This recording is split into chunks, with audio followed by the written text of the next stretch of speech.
오늘의 성경 말씀은 에베소서 5장 22절로 23절입니다.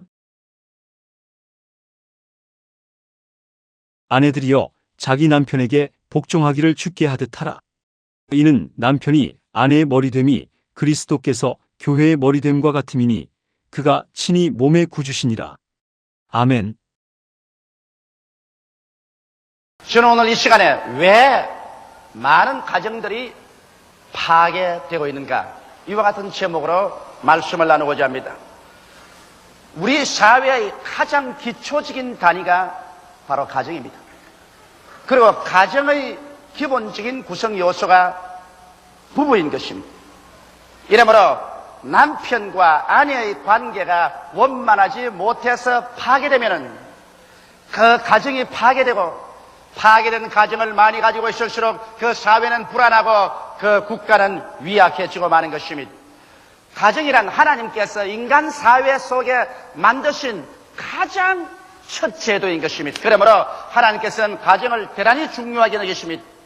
그렇기 때문에 나사렛 예수께서 오셔서 그가 가나의 혼인잔치에 오셔서 첫 기적을 행하실 때 바로 처음 결혼하시나 포도주가 모자라서 낭패에 처한 신혼부부를 도와주기 위해서 물을 변하여 포도주로 만들어서 공공한 처지에서 해방시켜주는 일을 하신 것입니다. 이러므로 우리 하나님께서 얼마나 가정을 귀하게 여기신다는 것을 여기에서 직접으로 증명해 주신 것입니다. 그러므로 행복하고 건강한 가정은 하나님의 소원하는 바요, 이와 같은 가정이 많을수록 사회가 안정되고 나라가 튼튼해지는 것입니다. 그러나 오늘날 실제로 볼 때 온 세계에 걸쳐서 수많은 가정들이 불행하고 그리고 처참하게 파괴되어가고 있는 것입니다. 그리고 자녀들은 길거리에 헤매든지 고아원으로 가든지 이리저리 찢겨서 일가친척으로 있을 곳을 찾아가는 이러한 처지에 있는 일들이 대단히 많습니다. 사람들은 이와 같은 가정의 파괴의 원인을 여러 곳에 두고 있습니다. 급속적으로 오늘날 사회가 도시화되기 때문에 그들이 농촌의 안정된 환경에서 뿌리가 뽑혀서 도시화된 사회 속에 휘말아쳐 와서 그만 정신적인 가정적인 안정을 상실해버리고 그 결과로 가정이 파괴된다는 사람도 있습니다. 또 다른 사람들은 산업화 시대에 사람들은 시간과 조직에 묶여서 움직이기 때문에 가정적인 그러한 단합할 수 있는 시간이 없고 부부 간에 대화할 수 있는 시간이 많지 않기 때문에 가정이 파괴된다고 말하는 것입니다. 또 다른 사람들은 경제적인 기대와 요구는 많은데 현실적으로 그것이 이루어지지 않을 때 마음의 욕구, 불만과 나아가서 좌절감 등이 가정을 파괴하는 근원적인 이유가 된다고도 말하고 있는 것입니다. 실로 가정의 파괴에는 여러 가지 이유가 있지만은 그러나 그 모든 이유 중 가장 절실한 이유가 부부 간의 인간관계가 실패할 때 여기에서 가정이 파괴되는 것입니다. 여러분, 결혼한 부부는 언제나 상호간에 대화가 이루어지고 원만한 관계가 이루어지도록 주도 면밀하게 늘 계획하고 애를 써야 하는 것입니다. 첫 결혼했을 때 한 1년 동안에 그 밸런스를 잡기 위해서 많이 애를 써야 되고 또 결혼한 지 한 10년쯤 되어서는 이제는 가정이 거의 안정되고 경제적으로 안정이 이루어졌을 때 그때 또다시 한번 우리가 가정적인 밸런스를 잡아야 되고 자녀들이 다 자라서 결혼하고 난 다음 이제 노년기를 썼을 때 그때 또다시 한번 부부는 그들의 환경의 전환기에 따라서 서로의 조화를 가져와야 되는 것입니다. 가정이라는 것은 그냥 내버려 두어서 잘 자라는 이와 같은 화원이 아닙니다. 끊임없이 벌레를 잡아주고 물을 주고 비료를 주고 그리고 햇빛을 비춰주어서 꽃을 피고 열매를 맺도록 주도 면밀하게 돌봐줘야 되는 것입니다. 그러면 저는 오늘 이 시간에 가정을 파괴하지 아니하고 행복한 가정으로 만들 수 있기 위해서 어떻게 하면 좋은 부부간의 관계를 유지할 수 있는가, 거기에 대한 몇 가지 말씀을 여러분에게 드리고자 하는 것입니다. 첫째로 행복한 가정을 위해서는 부부간의 대화의 창구를 항상 열어놓아야 되는 것입니다. 같은 지붕 밑에서 한 소트의 밥을 먹으면서도 대화를 하지 아니하고 부부간의 하숙처럼 그저 왔다 가는 나가고 나갔다 들어가는 이러한 상황에 있으면 이 가정은 헤어지지 않았다고 할지라도 이미 죽은 가정인 것입니다. 가정이라는 것은 부부간의 대화 속에서 이루어지는 것입니다. 사람이 서로 만나서 살자면 원만하게 좋을 리만 없는 것입니다. 왜냐하면 한 남편과 한 아내라는 것은 그들이 자라온 과거의 경험도 다르고 환경도 다르고 교육도 다르고 성격도 다릅니다. 이렇기 때문에 자동적으로 내버려 두어서 서로 조화되고 아름답게 모든 것이 화목하게 이루어질 것이라고는 기대할 수가 없습니다. 이렇기 때문에 끊임없이 서로 조화를 해야 되는 것입니다. 그 조화를 하기 위해서는 대화가 이루어져야 되는 것입니다. 이러므로 우리 스스로의 삶을 서로 솔직히 개방해야만 되는 것입니다. 자기의 생각과 자기의 마음속에 불평과 원망, 또 불만족, 이러한 것을 마음속에 감추어 놓고 이것을 자꾸 쌓아놓으면 이것이 나중에 걷잡을 수 없고 고칠 수 없는 병증이 되어버리고 마는 것입니다. 이렇기 때문에 여러분의 삶을 스스로 개방해 놓아야 되는 것입니다. 남편은 아내에게 자기의 마음과 생각을 개방해 놓고, 아내도 남편에 대해서 모든 생각을 다 개방해 놓고 난 다음에, 그래서 그들의 마음에 있는 것을 털어놓고 대화를 해야 선뿌리가 마음속에 생기지 않습니다. 이래서 잘못의 선뿌리를 다 뽑아버리고 대화를 통해서 언제나 조화와 화평을 가져오는 이런 가정을 만들어야지, 내가 좋은 일만 말하고 원망스럽고 원한에 사무친 일이라든지 이런 것이 생기면 이것은 감추어 놓는다. 그러나 그것이 감추어지나요? 얼마 전에 이것이 선뿌리가 되고 이것이 암이 되어서 가정이 파괴되어버리고 마는 것입니다. 여러분, 가정에서 남편과 아내가 취해야 될 때는 서로의 카운셀러가 되어야 된다는 것입니다. 남편은 아내의 카운셀러가 되고 아내는 남편의 카운셀러가 되어야 되는 것입니다. 그럼 카운셀러는 어떠한 일을 해야 되는 것입니까? 카운셀러라는 것은 남을 도와주는 사람이기 때문에 남의 말을 잘 들어줘야 되는 것입니다. 서로 말을 도와줘야지 일방적인 말만 하고 다른 사람 말만 하면 그런 소리 하지 마라, 시끄럽다, 입 닥쳐버리라 이렇게 말하면 그럼 카운셀러가 될 수 없는 것입니다. 남편은 아내의 말을 죄다 들어주고 그리고 있는 힘을 다해서 최대로 이해하려고 노력하고 그리고 아내의 위치를 동정하고 문제점을 해결에 도움을 주려고 애를 써야 되는 것입니다. 또 아내는 아내대로 남편하고 대화를 할 때 남편의 말을 들어주고 이해하고 그리고 동정하고 남편의 문제를 해결해 주려고 노력하고 애를 써야만 되는 것입니다. 이와 같이 서로서로의 카운셀러가 되어야지 일방적으로 명령만 내리고 다른 사람의 말은 짓밟아 버리는 이와 같은 태도를 취하면 그 가정은 벌써 파괴의 씨앗이 심어져 버리고 마는 것입니다. 이러므로 행복한 가정은 상호간에 대화의 창구를 항상 열어놓고 서로서로의 카운셀러가 되어야 되는 것입니다. 둘째로, 여러분, 부부가 결혼하고 난 다음에는 야한 일이 있더라도 서로 사랑하겠다고 마음속에 결심을 해야만 되는 것입니다. 사람이라고 말하면 그것이 감정적으로 로맨틱한 사랑만 생각하는 것입니다. 감정적인 사랑이라는 것은 오래 계속되지 않는 것입니다. 참된 사랑이라는 것은 이지적인 사랑인 것입니다. 마음속에 서로 상대를 사랑하겠다고 결심을 하고 나오는 것이 참된 사랑인 것입니다. 어제 내가 편지 한 통을 받았는데 어떤 자매님이 눈물을 흘린 편지를 왔었습니다. 그는 결혼을 하고 자녀 하나를 낳았는데 그가 정신분열증을 일으켜서 병원에 입원을 했다가 그것이 고침을 받고 나왔다는 것입니다. 그러나 그가 정신분열증을 일으켜서 병원에 입원해 나왔다는 그 이유로 온 시집 식구들이 다 일어나고 남편조차 일어나서 가정재판소에 이혼 소송을 내놓고 난 다음 쫓아내려는 겁니다. 그런데 이 자매님은 이혼하기 싫다는 것입니다. 자기는 어린아이도 있는데 이 어린아이를 어떻게 하는 것입니다. 그래서 이혼하지 말고 살자고 간청을 해도 벌써 시집 식구들과 남편은 이혼하겠다고 결심을 하고서 재판에 걸어놓았다는 것입니다. 그 얼마나 비극적인 사회인 것입니까? 일단 사람이 결혼을 하면 이 결혼은 벌써 그 결혼 첫날부터 죽을 때까지 함께 살겠다는 운명적인 각오를 하고 결혼하는 것입니다. 이렇기 때문에 좋을 때만 받아들이고 내 나쁘고 귀찮으면 발길로 차버린다는 이러한 것은 있을 수가 없는 것입니다. 더구나 우리 기독교인들은 이혼이란 하나님의 법을 어길 뿐 아니라 여러분, 이혼이란 것은 상호간 정신적인 심각한 파괴를 가져오는 것입니다. 나는 많은 이혼한 사람들이 남녀를 불문하고 제게 와서 그 정신적인 고통에 대해서 말하는 것을 들었었습니다. 이혼할 때는 감정적으로 격해서 그들이 이혼하면 좋을 줄 알지만은 그러나 이혼을 하고 난 다음 그 뒤에 다가오는 정신적인 고독과 끊임없이 다가오는 죄책, 그 마음의 불안, 그리고 이혼의 결과로 다가오는 자녀들에 대한 충격, 이런 것은 도저히 계산할 수 없을 만한 손실을 가져오고 마는 것입니다. 이렇기 때문에 여러분, 우리는 일단 결혼하고 나면은 어떻게 되든지 서로 사랑하겠다고 마음속에 결심을 내려버리고 이혼하겠다, 헤어지겠다는 그러한 생각은 아예 없애버려야만 되는 것입니다. 배수진을 친다는 말이 있는 것입니다. 뒤로 물러가지 못하게 강이나 바다를 뒤로 두고서 싸우는 것이 배수진인 것입니다. 일단 결혼은 배수진을 치는 것입니다. 뒤로 돌아보지 않아야 되고 뒤로 돌아갈 길 다리를 다 불태워버려야 되는 것입니다. 오직 전진만 있을 따름이지 후퇴는 있을 수가 없다. 좋을 때도 함께 살고 나쁠 때도 함께 산다. 살아도 함께 살고 또 죽을 때까지 함께 노력한다. 이와 같은 정신적인 각오가 있어야 서로 안심하고 살 수 있지. 좋을 때는 서로 함께 동거동락하다가 한 파트가 나빠지면 버리고 간다. 그러면 불안해서 어떻게 같이 살 수 있겠습니까?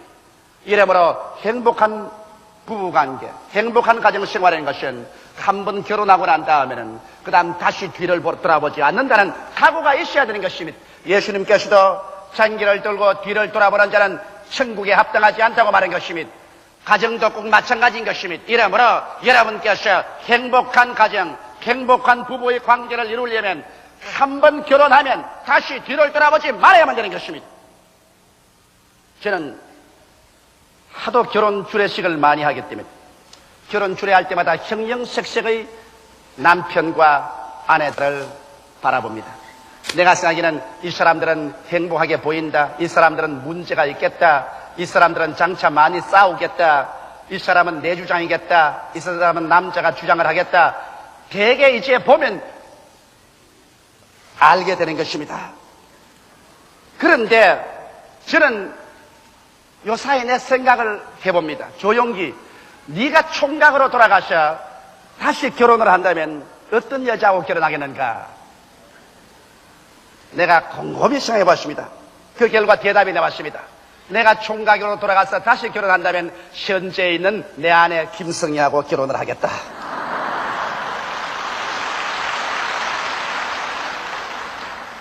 살아보니까 함께 울고 함께 웃으면서 짐을 함께 걸머쥐고 살았다는 것이 얼마나 훌륭하고 좋은지 몰라요.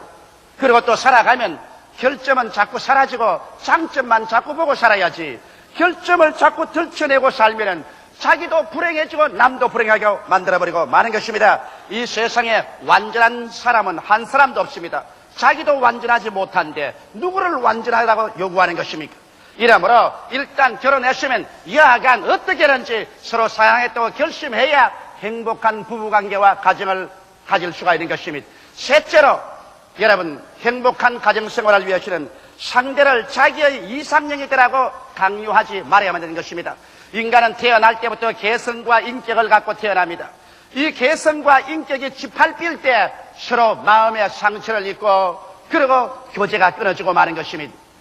사람들은 처음 결혼할 때 상대방을 자기의 취미에 맞고 이상에 맞도록 변화시킬 수 있다고 생각하는 것입니다. 그래서 남편은 아내를 욱박지르라도 내 생각대로 만들고 아내는 또 남편을 주물럭거려서라도 내 이성에 맞는 그 성격 소유자로 만들 수 있다고 생각하지만은 그렇지 않습니다. 성격이라는 것은 마치 하나님께서 도장을 찍어서 내보는 것 같아서 일단 그 성격으로 태어나면 아무리 해도 그 성격이 변화되지가 않습니다. 그것이 정결하게 되고 깨끗하게 될 수는 있어도 근원적인 성격이 변화되지 않는 것입니다. 이렇기 때문에 우리가 결혼하고 살면 남편은 아내의 성격을 잘 이해해서 그 성격에 적용하면서 살려고 하고 아내도 남편의 성격을 잘 이해해서 그 성격에 적용하려고 해야 되는 것입니다. 나는 우리 가정을 보더라도 우리 집사람하고 저하고 성격이 대단히 다릅니다. 왜 다르냐 하면 저는 몹시 피곤할 때 우리 집사람이 피곤하니까 비타민 하나를 먹으라 하면 비타민이 입에 넘어가기 전에 벌써 힘이 생겨요, 내 몸에. 그래서 내가 비타민을 마시면 벌써 힘이 생긴다 그러면 저렇게 노적을 떤다 그럽니다. 그런데 실제로 힘이 생기거든. 그건 왜냐? 비타민이 들어가서 소화가 되었으면서가 아니라 벌써 정신적인 반응이 그처럼 빠르다는 것입니다. 그러나 우리 집 사람은 비타민을 먹고 3시간이 지나야 힘이 생길뚱말뚱한 것입니다. 그럼 서로 그렇게 성격적인 차이가 있는데 그걸 보고서 당신은 왜 그렇게 노적을 떼고 성격이 빠르냐고 그 고치라고 해도 그 성격 안 고쳐집니다. 또 나는 우리 집 사람 보고 왜 슬로우냐 그 좀 슬로우하지 말고 좀 팔딱팔딱 해라 싸움밖에 안 되는 것입니다. 이러므로 우리 두 사람이 살다가 보면 저는 외국 여행 가면 비행장을 1시간 전에 가는데 우리 집 사람은 한 15분 전에 나갑니다. 나는 1시간부터 짐을 다 뿌려놓고 앉아가지고 일어났다가 앉았다가 일어났다가 앉았다가 우리 집 사람은 15분 전까지 편안하게 있습니다. 그래서 결혼 초년에는 이것 때문에 서로 부딪히고 많이 논쟁을 했지만은 이제는 서로 이해하고 조화가 되어서 나는 1시간짜리 우리 집 사람은 15분짜리 그래서 두 사람이 좋아해서 30분으로 낙착을 딱 지어버린 것입니다. 성격이란 것은 그런 쪽으로 변화가 되지 않기 때문에 서로 인한해서 조화를 시켜야지 이것을 내 일방적으로 끌어다가 강제로 굴복시키려고 하면 거기에서부터 상처가 나기 시작하고 그것이 성격적으로 벌써 삐뚤어지기 시작하는 것입니다. 이러므로 이기주의는 가정을 석고화시켜버린 것입니다. 남편은 남편대로 내 뜻대로 하지 않으면 안 된다. 내가 우리 집의 폭군이다. 이기주의를 만들면 그 아내는 나중에 석고가 되어버린 것입니다. 그 남편 시킨 대로 하지요. 하지만은 감정도 다 버려버리고 사랑도 다 버려버리고 이제 할 수 없으니까 순종한다. 이래서 나와 너의 대화, 인격적인 대화가 되지 않냐고 나와 그것의 대화, 사람과 물건과의 대화가 되는 것입니다.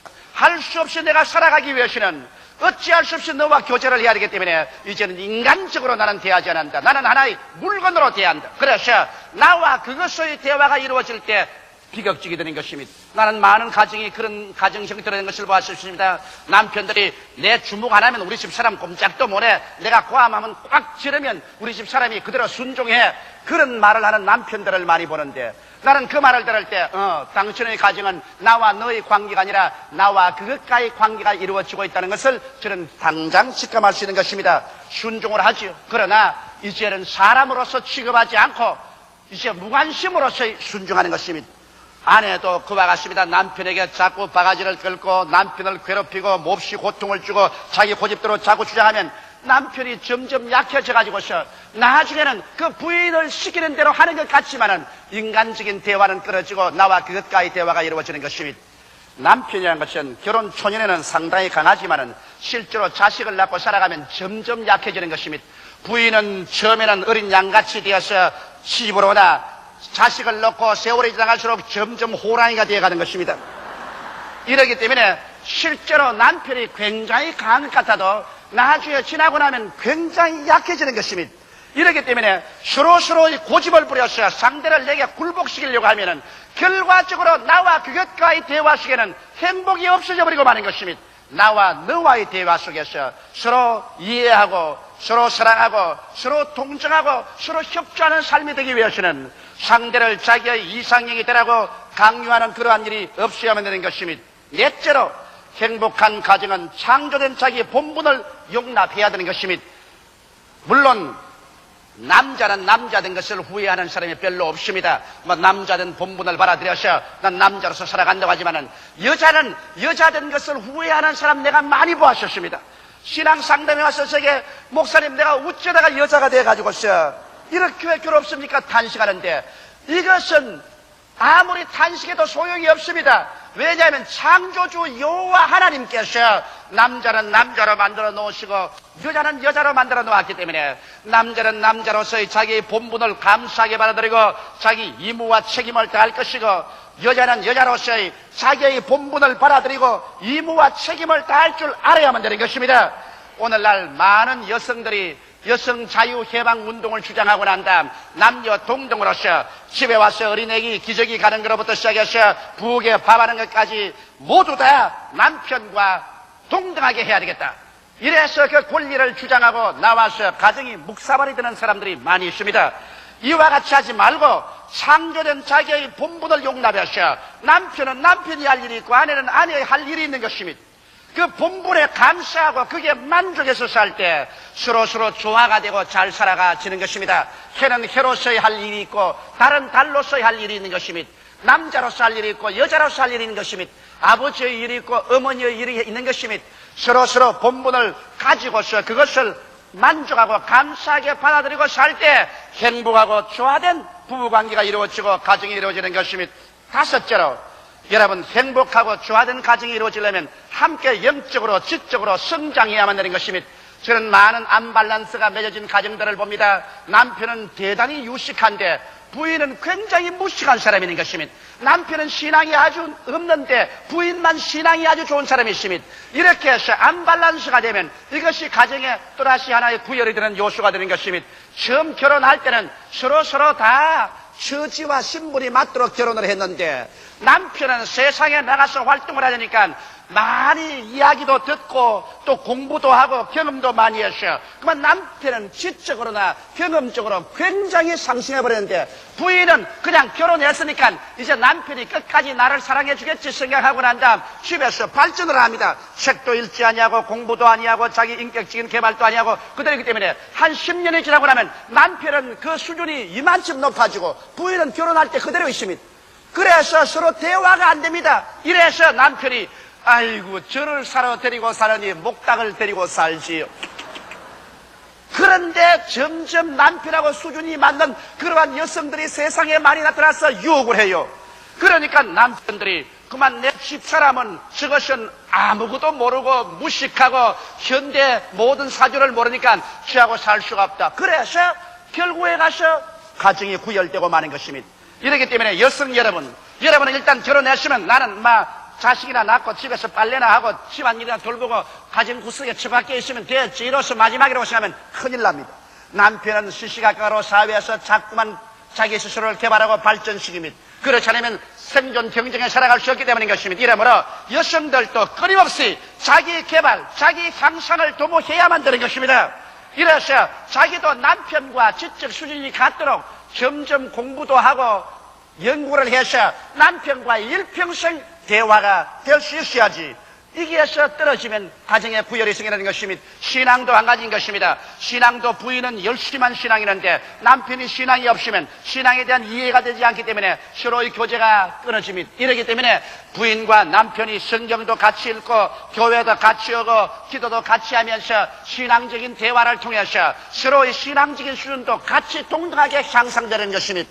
여러분, 동류가 동류를 이끕니다. 까마귀는 까마귀끼리 모이고 참새는 참새끼리 모이는 것입니다. 까치는 까치끼리 모이고 오리는 오리끼리 모이는 것입니다. 이와 같이 사람도 지적 수준과 그의 생활 수준이 같은 사람끼리 모이는 것입니다. 이런데 너무 많은 가정이 남편과 아내의 지적이고 영적인 수준이 현격한 차이가 있어서 서로 도저히 동류가 되지 못하고 친구가 될 수 없으며 대화가 이루어지지 않습니다. 이러므로 말미암아 서로 모여 앉아도 밥이나 같이 먹고 잠이나 같이 다시 그 이후에는 입을 열어봤자 할 말이 없습니다. 이렇기 때문에 서로 대화가 안 되고 심심하고 그러니까 남편은 남편대로 자기의 세계를 찾아가고 부인은 부인대로 자기의 세계를 찾아가고 그래서 가정은 하숙집이 되어버리고 그것이 오래 계속되면 가정이 파탄되어버리고 마는 것입니다. 이러므로 끊임없이 자기 연마와 수련을 통해서 남편과 아내가 같은 동등한 수준으로서 영적으로나 지적으로 성장할 수 있도록 여러분이 항상 노력하고 도모해야만 되는 것입니다.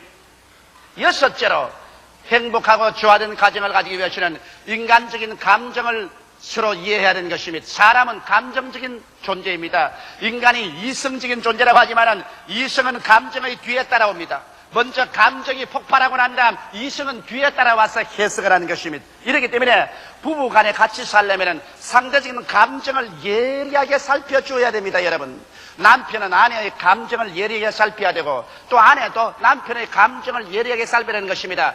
친할수록 서로 존경하라는 말인 것입니다. 친하다고 막말을 해제끼면 그로서 깊은 상처와 파괴가 오는 것입니다. 남편과 아내만큼 친한 자가 어디 있는 것입니까? 그런 이상 남편과 아내는 서로의 감정을 이해하고 보살피기에 굉장한 힘을 써야 되는 것입니다. 그렇지 않고 그냥 자기 말 나온 대로 해버리면 큰일 나는 것입니다. 예를 들어 말하면 남편이 기분이 나쁘다고 아내의 과거의 약점을 들어가지고서 그대로 자꾸 치면 파괴되어버린 것입니다. 또 아내도 남편의 약점을 들어가지고 당신이 이렇게 해서 잘못했지 않느냐, 그러니 당신이 잘난 것이 뭐냐 감정을 쳐버리면 그 남편은 스스로의 마음속에 파괴됩니다. 사람이란 굉장히 섬세한 감정적인 존재인 것입니다. 이러므로 될 수만 있으면 그 인격적인 감정에 상처 입은 것에 손을 떼지 말아야 되는 것입니다. 상처 입은 사람을 보고 상처 입었다고 해서 아픈 데를 자꾸 손으로 누르면 그 굉장히 아픈 것입니다. 이러기 때문에 감정을 서로 이해해서 상대방의 감정에 상처를 입히지 말아야 되는 것입니다. 그리고 또 혹시 상처를 입혔을 때는 용서를 빌고 또 용서해야 되는 것입니다. 서로 남편과 아내 간에 내가 잘못했습니다, 이 말 한마디 못해서 파괴되는 가정이 많습니다. 남편이 아내에게 내가 그래도 남편인데 내가 너에게 잘못했다고 말을 해. 또 아내는 아내대로 내가 무엇 때문에 그 사람에게 잘못했다고 내가 해. 나도 인격자인데. 그래서 잘못했다는 말 한마디 하나로 말미암아 파괴된 감정을 고치지 못하고 이것이 영영 돌이킬 수 없는 파탄에 이를 때가 있는 것입니다. 이러므로 여러분께서 잘못했다고 생각할 때 또 서로 내가 잘못했지 않았다고 할지라도 이것으로 말미암아 상대의 감정을 고치기 위해서는 잘못했다는 말 한마디가 그렇게 어려울 것이 없습니다. 그러므로 내가 잘못했어요, 내가 잘못했네, 용서해 주세요, 용서해 주게, 이와 같은 말이 즉시로 그 깊은 상처를 고치고 다시 화목을 가져올 수 있는 좋은 치료제가 될 수 있는 것입니다. 이러므로 가정 부부의 관계는 하나의 예술 작품입니다. 법적인 묶임이라고 생각하면 안 되는 것입니다. 아름다운 예술 작품인 것입니다. 여기에 성가대원들과 오케스트라가 아름다운 찬양을 불렀는데 이거 예술 작품으로서의 조화와 질서를 잡지 않았으면 이런 아름다운 음악이 안 됩니다. 부부 관계도 그와 같은 것입니다. 그대로 결혼했으니 그대로 내버려 두면 생활이 된다고 생각하면 거대한 오해인 것입니다. 이것은 하나의 예술 작품으로서 끊임없는 관심과 관찰과 예술적인 노력이 아니고는 우연한 성공이란 절대로 오지 않고 우연한 축복이라는 것도 오지 않은 것입니다. 가정이 불행하면 삶의 기쁨이 다 사라지고 삶의 이욕도 사라지는 것입니다. 그래서 모든 일에 낭피하고 마는 것입니다. 그러나 가정이 행복하면 삶의 이욕이 충천하고 살아가는 일에 행복이 넘치는 것입니다. 우리들은 하나님께로부터 받은 가정을 아름답게 성장시키어 수려한 예술 작품으로 하나님께 바쳐야 될 의무가 있습니다. 가정은 부부 그 어느 한편의 노력만으로도 안 됩니다. 두 사람이 함께 노력해야 되는 것입니다. 다 같이 고개 숙여 기도드리겠습니다. 사랑이 많으시고 거룩하신 우리 아버지 하나님, 우리는 다 가정의 산물이고 또 우리는 가정을 가졌든지 또 지금 가지고 있든지 장차 가지든지 할 사람들입니다. 사랑이 많으신 아버지 하나님이시여, 행복한 가정은 하나님 앞에서의 책임이요 의무요, 또 행복한 가정은 건강한 사회, 강한 국가를 이루가는 기초입니다. 하나님 아버지, 오늘 이 시간에 우리가 다 우리 손을 가슴에 얹어놓고 하나님 앞에서 선물로 받은 우리 가정이 진실로 행복한 가정이냐, 그렇지 않은 부부간에 마지못해서 살고 있느냐, 서로 미워하고 원망하면서 살고 있느냐, 서로 결혼한 것을 한없이 후회하면서 살고 있느냐, 우리 스스로를 살펴보고 우리 스스로를 고치게 하여 주시옵소서. 성령이여, 우리 각자의 마음속을 이 시간에 살펴보아 주셔서 오늘 이 시간에 행복한 가정을 갖지 못한 사람들마다 모두 다 치료함을 입을 수 있도록 도와주시옵소서. 예수님 이름 받들어 기도드리옵나이다. 아멘.